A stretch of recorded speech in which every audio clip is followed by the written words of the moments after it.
Қымбатты оқушылар, жалпы көрермен, қалдарыңыз қалай, амансыздар ма? Бүгін біз қазақ тілі сабағын бастаймыз. Ерекше сабақ, және біз марафонымызды әрмен қаратай жалғастыратын боламыз.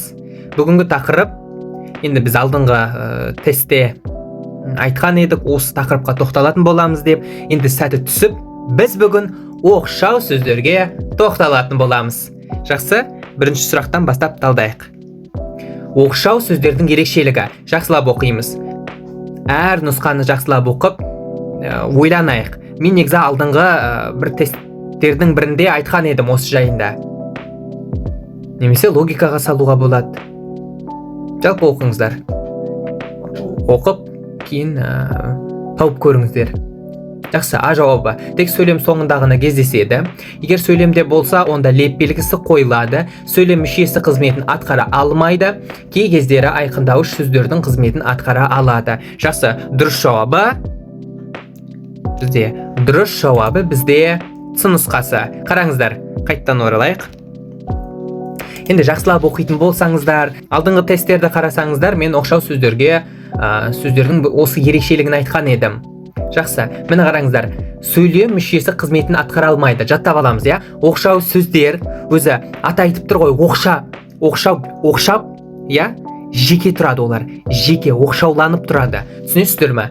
Сол себепті олар сөйлем мүшесі қызметін атқара алмайды. Ал мысалы тек сөйлем соңында ғана кездеседі. Енді ол енді сәл жалпы дұрыс емес ол. Дұрыс емес. Неге десеңіздер, ол сөйлемнің басында кездесе алады, ортасында кездесе алады, немесе соңында кездесе алады, тұра алады. Және де егер басында кездессе, егер оқшау сөз басында келсе, онда біз үтірді соңынан, ортасында келсе, екі жағынан, және де сөйлем соңында келсе, онда алдынан үтір қойылады. Енді қараңыздар, егер сөйлемде болса, яғни оқшау сөздер сөйлемде кездессе, онда леп белгісі міндетті түрде қойылады. Жоқ, бұл дұрыс емес. Мысалға одағай сөздердің, көңіл күй одағайы, немесе көбінде одағай, сол одағайдың көңіл күй одағай деген түрі сөйлемде кездессе, онда леп белгісі қойылады. Бірақ мысалы қыстырма сөзде немесе қаратпас сөзде леп белгісі қойылмайды. Жақсы. Енді бұйрықты сөйлем болмаса, бұйрықты сөйлемде кей кездері қойылады. Бұйрықты сөйлемде, сосын шатаспасам, тілек айтқан кезде, және де көңіл күйді білдіретін одағай сөздері қатысса, леп белгісі қойылады. Жаттап алыңыздар, түсініп алыңыздар. Енді З нұсқасы енді миға қонымсыз. Енді қараңыздар, өзі айқындауыш деген сөздердің басқа түрі, оқшау сөздер деген басқа түрі қалай? Енді кей кездері оқшау сөз айқындауыш сөздердің қызметін атқара алады деген, енді сәл ол енді білмеймін, ол дұрыс емес. Ол егер айқындауыштың қызметін атқара алса, онда бұл оқшау сөз деп аталмаушы еді. Оқшау сөз болып аталмаушы еді. Жақсы, түсіндік қой. С жауабы дұрыс. Жақсы, келесі сұрақ. Келесі сұрақты жақсылап оқиық. Шақыру одағайын табыңыз. Енді бұл оңай деп ойлаймын сіздерге. Бірақ байқаңыздар. Шатастыруы мүмкін кей нұсқалары. Бірақ жақсылап ойланып көріңіздер. Сонымен қатар айта кетейін, оқшау сөздердің негізі 3 түрі болады, білесіздер. Қаратпа сөздер, қыстырма және одағай. Ал одағай өз ішінен 3-ке бөлінеді. Ол да 3-ке бөлінеді. Қараңыздар, оқшау сөздің 3 түрі бар, және де оқшау сөздің түрі, яғни одағайдың да 3 түрі бар. 3 түрі бар, Одағайдың қандай 3 түрі бар? Есімізге түсірейікші. Одағай, көңіл күй, шақыру, жекіру. Жақсы, таптыңыздар ма? Тапты деген ойдамын. Қараңыздар, дұрыс жауабы Б. Бұл нұсқасы, қараңыздар. Көбі менің ойымша Д нұсқасын белгілеген сияқты. Қараңыздар, сіздерді баламыздың 1 жасқа толуын атап өтуге шақырамыз. Мына жерде біз шақырып тұрмыз. Келіңіздер, көріңіздер деп. Бірақ шақыру одағайы дегеніміз бұл көбінде білесіздер, аңдарға, 4 түлік малға, малды шақыру мақсатында, біз оларды енді ауылда өскендер білетін шығар, енді көбі қалада өскеннен кей балалар енді қалада өскеннен кейін ондайды білмейтін шығар, бірақ мен өзі білем. Білмеймін, басқалар біле ме екен, білмей ме екен. Егер білсеңіздер міндетті түрде пікір бөліміне жазып қалдыңыздар. Пікір бөліміне біз білеміз, қалада өстік, бірақ бәрібір де білеміз деп пікір бөліміне жазыңыздар. Енді көпке топырақ шашпайық, бірақ арамызда ондайды білмейтіндер бар, иә. Бірақ енді түсіндіре кетейін. Бұны біз жан-жануарларды, малды, жалпы 4 түлік малды біз шақыру мақсатында осы шақыру одағайын қолданамыз, иә. Сондай сөздер бар. Мысалы қараңыздар, ка қайдасың ақтөс, ка деп сәл қызық болып естілгенмен, біз олай кімді, яғни иттерді шақырамыз, иә. Ит күшікті шақырамыз солай. Түсіндіңіздер ғой, иә. Түсінікті ғой. Сондай сөздер өте көп, негізі өте көп, бірақ біз көбін білмейміз, иә. Ал қараңыздар, Мейрам, бері келші. Біз бері келші деп шақырып тұрмыз, иә. Бері келші деп шақырып тұрмыз, бірақ бұндай мағынада емес. Шақыру одағай деген басқа. Мен бағана түсіндіре кеттім, иә. Бұл жерде қаратпа сөз бар. Мейрам деп тұр. Біз мейрамның назарын аударту үшін өзімізге, біз мейрам деп оны былайша айтқанда оның атын атап қаратпа сөзді қолданып тұрмыз, иә. Дұрыс қой. Мейрам деген қаратпа сөз болып тұр. Қараңыздар, туған жерім ай, сағындым сені. Көбі осы ц нұсқасын белгілеген сияқты, бірақ ол дұрыс емес. Себебі ол жерде тек қаратпа сөз бар, иә. Шақыру одағай жоқ. Енді қаратпа сөз тек адамның аты болуы шарт емес. Ол осылай туған жер деп келуі мүмкін, иә. Туған жер енді жансыз құбылыс қой. Біз оның назарын аударта алмаймыз, бірақ жалпы туған жерге айтылған біз осы туған жермай деген қаратпа сөз арқылы білдіре аламыз. Түсінікті ғой, иә? Түсінікті деген ойдамын. Енді қалай түсіндірсем болады сізде? Акцент қойып тұрмыз ғой, туған жер екен. Туған жерге қаратып айтылғанын солай біз білдіреміз. Осы туған жер деген сөз арқылы. Түсіндіңіздер ғой, иә? Жақсы. Енді шақыру одағайын білетін боласыздар. Міне осылай болып келеді. Бұл шақыру одағайы тек жан-жануарларға қолданып айтылады. Жақсы. Келесі. Қыстырма сөздің анықтамасын табыңыз.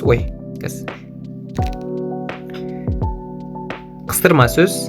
Бағанадан бері осы қыстырма сөзді айтпай келдік. Енді қыстырма сөздің анықтамасы келді. Білесіздер ме өзі қыстырма сөз жайында? Ол жиі келе бермейді, бірақ біз оны жиі қолданамыз.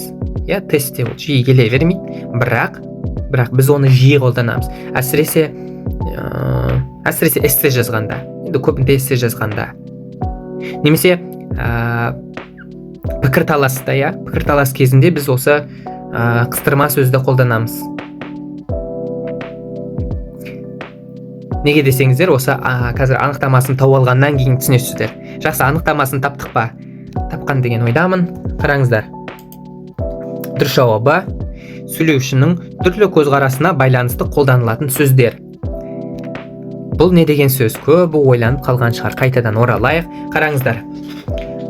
Дұрыс жауабы бізде А болды. Сөйлеушінің түрлі көзқарасына байланысты қолданылатын сөздер. Яғни мен сөйлеуші, иә? Мен өз ойымды білдіру үшін осы қыстырма сөздерді пайдаланам. Сол себепті айттым ғой бағана, біз эсседе қолданамыз. Мысалы, біріншіден, екіншіден, менің ойымша, иә, деген сөздер, немесе пікірталаста міндетті түрде біз басты назарға нені қоямыз, иә? Өзіміздің пікірімізді дәлдеп, жақсылап жеткізу, иә? Басты мақсат сол ғой. Сол себепті мен бағана айтқан едім, қыстырма сөздерді сол кездері пайдаланамыз, қолданамыз. Яғни, қараңыздар, сөйлеушінің түрлі көзқарасын білдіретін бізде қыстырма сөздер. Жақсы, қараңыздар. Енді Б нұсқасы, Ц нұсқасы, Д нұсқасын оқып көрдіңіздер ме? Оқыдыңыздар ғой, иә? Енді қараңыздар. Б нұсқасы тыңдаушының назарын өзіне аудару үшін қолданылатын сөздер. Біз бағана айттық. Бұл қандай сөздер? Бұл бізде қаратпа сөздер.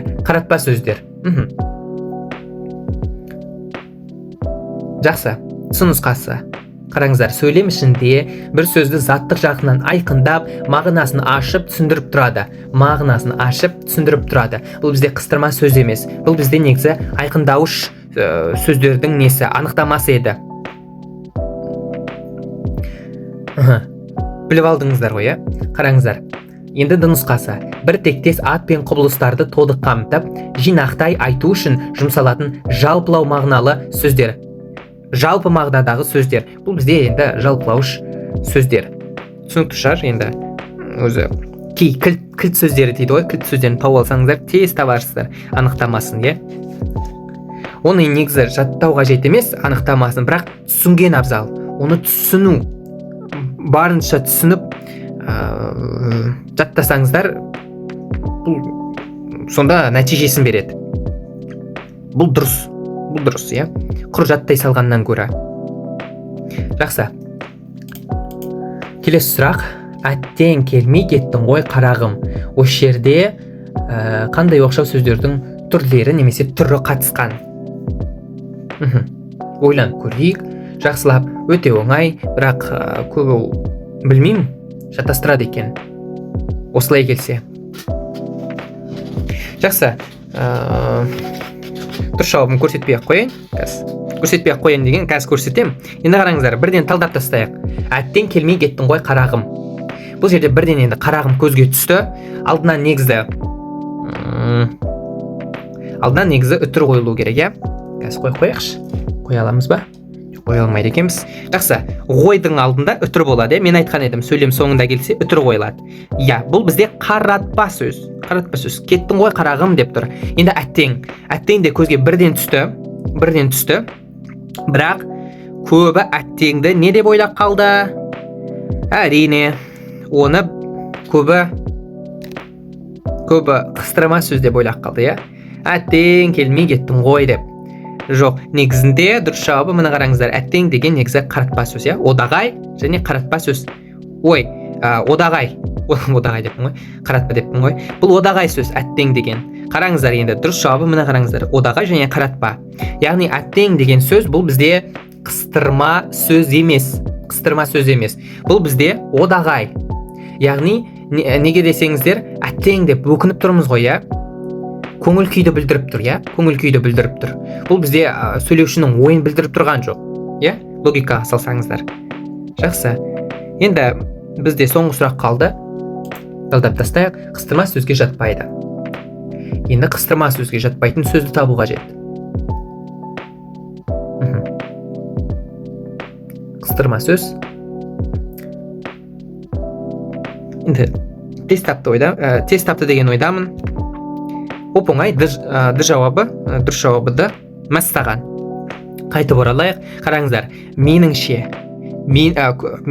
кәдімгідей түсінікті, Ол қыстырма сөз. Кім біледі?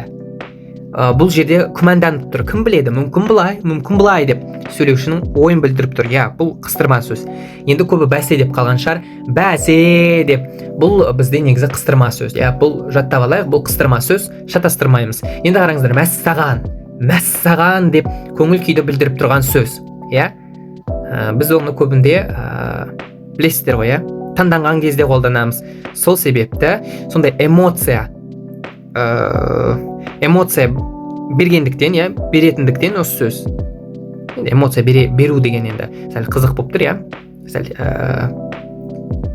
қызық болып естіліп тұр, жалпы эмоция бар осы жерде, біз көңіл күй білдіріп тұрмыз, көңіл күйімізді білдіріп тұрмыз, осы мәссаған деген сөз арқылы. Бұл бізде негізі одағай сөз, көңіл күй одағай. Жақсы. Осымен біздің сабағымыз тәмам. Сіздерге көптен көп рахмет. Сау, сәлематта болыңыздар.